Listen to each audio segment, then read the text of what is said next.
ये हो जाएगा। चलिए देखते हैं गंगा नदी, और गंगा नदी पर जो 5 प्रयाग हैं इन प्रयागों को हम जानकारी ले लेते हैं।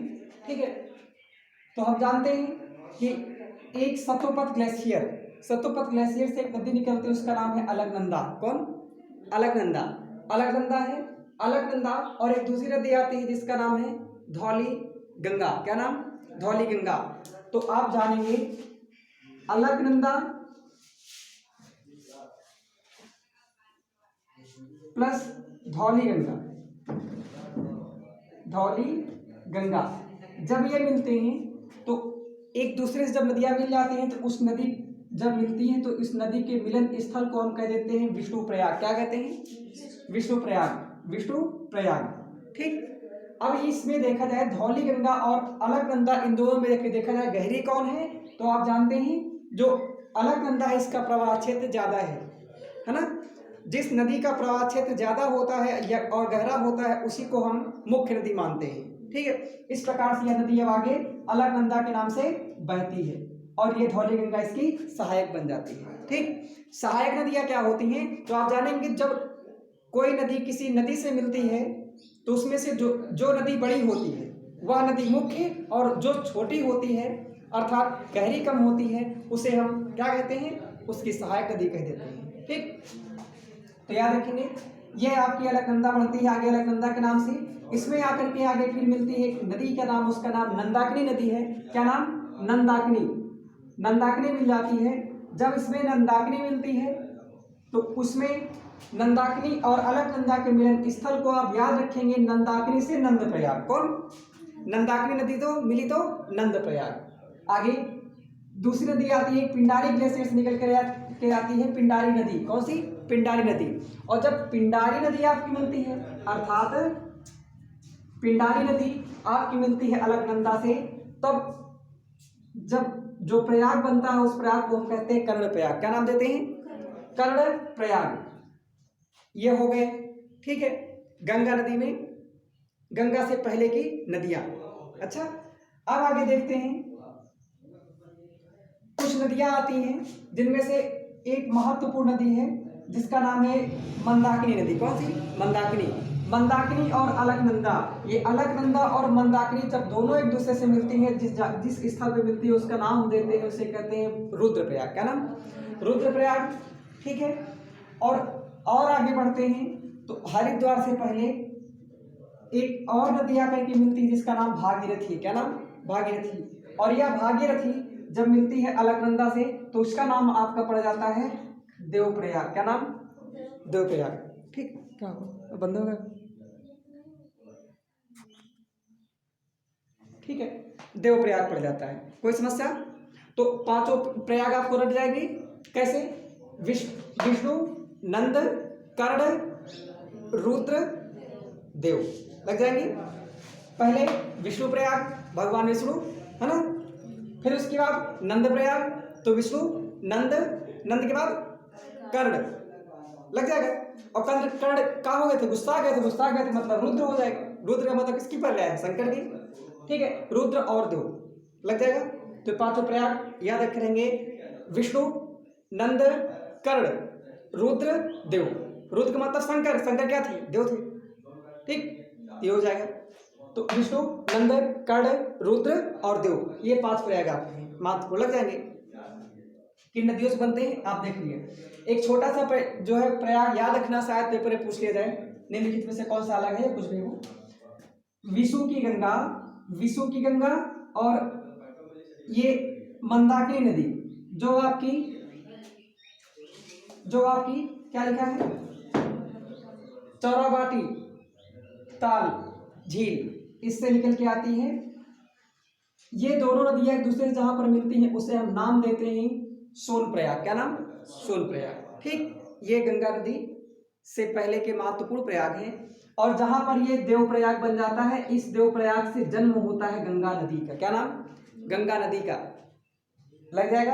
अब यह जो है नाम इसका पड़ जाता है बदल के गंगा नदी लग जाएगा। तो गंगा नदी क्या कोई ग्लेशियर या झील से निकलती है? नहीं, बल्कि 2 नदियों का मिलन बिंदु है। याद रखेंगे। ठीक है, अब ये आगे बढ़ती रहती है। गंगा नदी गंगा नदी अब निकल जाती है तो ये आप जानते हैं उत्तर प्रदेश में आकर के मिलते हैं एक छोटी सी नदी, उस छोटी सी क्या, एक बड़ी नदी है, ठीक, एक बड़ी नदी है जिसका नाम है यमुना नदी। क्या नाम, नाम याद रखेंगे, यमुना। यमुना जो है यमुनोत्री ग्लेशियर से निकलती है, कहाँ से, यमुनोत्री ग्लेशियर से निकलती है यमुना नदी, याद रखे रहेंगे।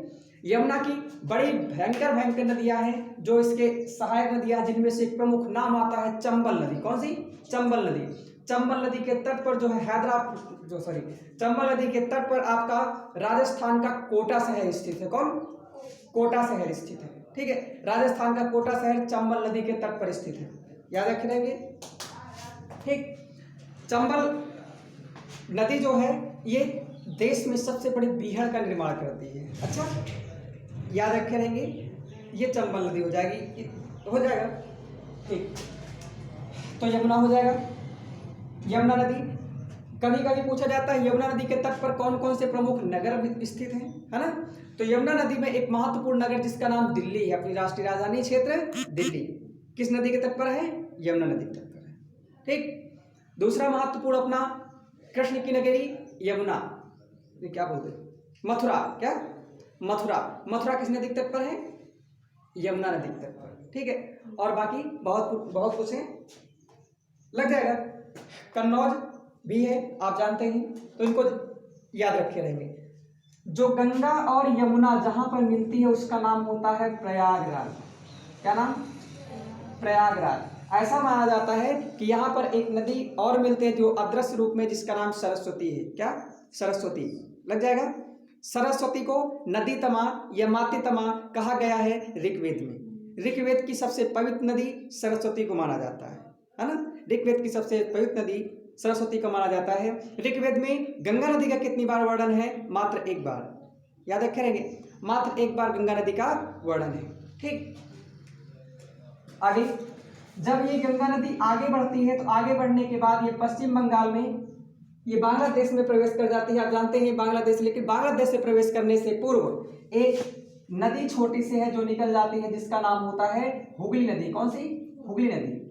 हुगली नदी, जब कोई बड़ी नदी से छोटी नदी निकलती है उसे हम वितरिका नदी कहते हैं। क्या कहते हैं, वितरिका। और जब कोई बड़ी नदी में छोटी नदी आके मिलती है उसे हम सहायक नदी कहते हैं, लेकिन अगर कट जाती है तो उसे हम वितरिका नदी कहते हैं। वितरिका मतलब बांट देना, ठीक है। तो यह नाम इसका हुगली का नाम, हुगली, हुगली। पेपर में आता है कोलकाता किस नदी के तट पर है, कोलकाता आपका हुगली नदी के तट पर है, याद रखेंगे, कोलकाता हुगली नदी के तट पर है। और आप जानते रहेंगे झारखंड से होते हुए एक नदी आती है जिसे हम जो है एक नदी का नाम देते हैं, उसका नाम है, नदी का नाम नहीं देते भाई, क्यों, नदी है ही है, उसका नाम दामोदर नदी। क्या है, दामोदर नदी। दामोदर नदी के विषय में हम पढ़ चुके हैं, जानते हैं, ये दामोदर नदी। तो दामोदर नदी पूछा जाए अगर हुगली की सबसे बड़ी सहायक नदी कौन सी है, दामोदर नदी। कोई समस्या, ये लग जाना चाहिए। अच्छा, ये हो जाएगा। अब हम गंगा की बात कर लेते हैं। गंगा जो है बांग्लादेश में प्रवेश करती है। जब गंगा बांग्लादेश में प्रवेश करती है तो इसे हम बांग्लादेश में पद्मा नाम दे देते हैं। क्या नाम देते हैं, पद्मा। गंगा को ही हम बांग्लादेश में पद्मा नाम देते हैं। अच्छा, और इधर से उत्तर की ओर से अरुणाचल प्रदेश में प्रवेश करते हुए एक नदी आती है जिसका नाम ब्रह्मपुत्र है। तो ब्रह्मपुत्र का भारत से बाहर यानी अरुणाचल प्रदेश से पहले अर्थात भारत से बाहर इसे तिब्बत में, आप जानते हैं ये कहाँ से निकलती है, तो एक राक्षस ताल झील है, एक मानसरोवर झील ना, तो मानसरोवर झील से निकल करके आती है जिसका नाम होता है तिब्बत में त्सांगपो या सांगपो, ठीक।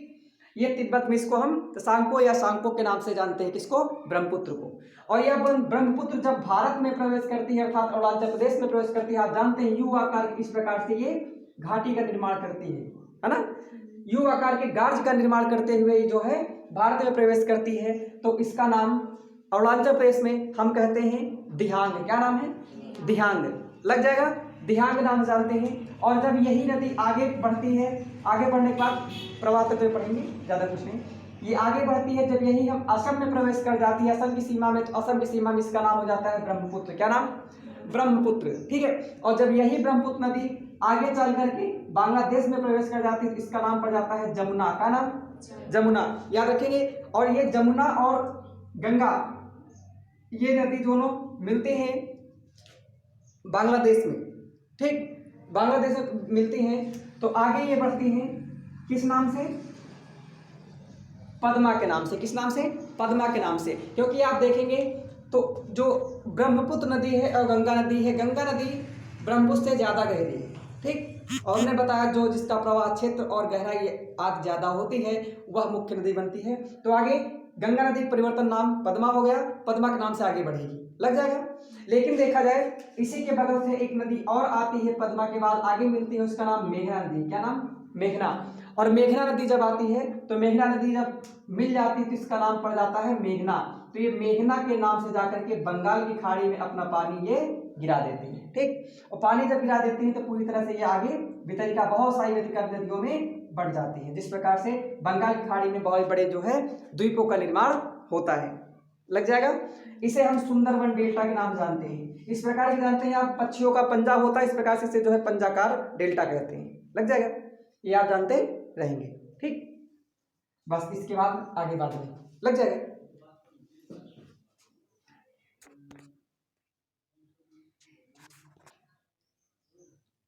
चलिए बाकी अगला जो है हम प्रवाह तंत्र में सब कुछ बताएंगे, ठीक है। इसमें से यदि आपको भैया क्लास अच्छी लगी हो तो आप लाइक, शेयर, कमेंट और सब्सक्राइब जरूर करेंगे। धन्यवाद।